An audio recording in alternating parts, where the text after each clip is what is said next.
مرحبا بكم في السهرة الرمضانية هذه. حبينا نحتفلوا باليوم الوطني لللباس التقليدي في معهد تقي سكول. إذا الحفل هذايا كان على مراحل. المرحلة الأولى اخترنا أن نعملوا عرض أزياء تقليدية. قسمنا الوطن إلى 3 جهات: السواحل، ثم المنطقة الشمالية، ثم المنطقة الجنوبية. الحضور كان حضور غفير، والحضور زاد عجبهم ياسر هذا اللقاء. الأمسية فيما بعد استدعينا جمعية سفيرات الحمامات، قدموا لنا نظرة حول اللباس في الحمامات، تاريخه، جذوره، وكيفاش نحافظوا عليه وكيفاش نحافظوا على اللباس هذايا من الاندثار ومن الضياع. ختمنا اللقاء متاعنا بوصلة فنية، حبينا يكون زاد الاختيارات فيها اختيارات أصيلة.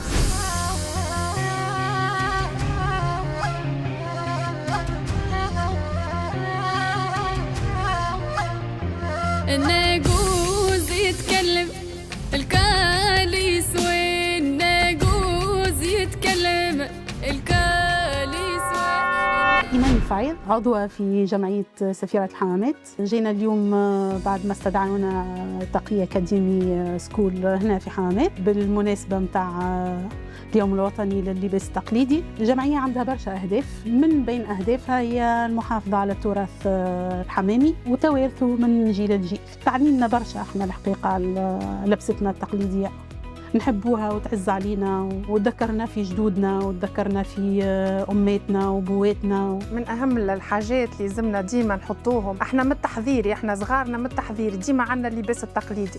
أحسن حاجة، أحسن احتفال. أنا واحدة من الناس كبيرة ونحبه، علاش؟ خاطر يخلي فيهم، يبعث فيهم الروح باش ديما يقعدوا وقت الموروث، اللبسة وكل شيء يبدأ في داخلهم، يعرفوها التبديل متاعنا.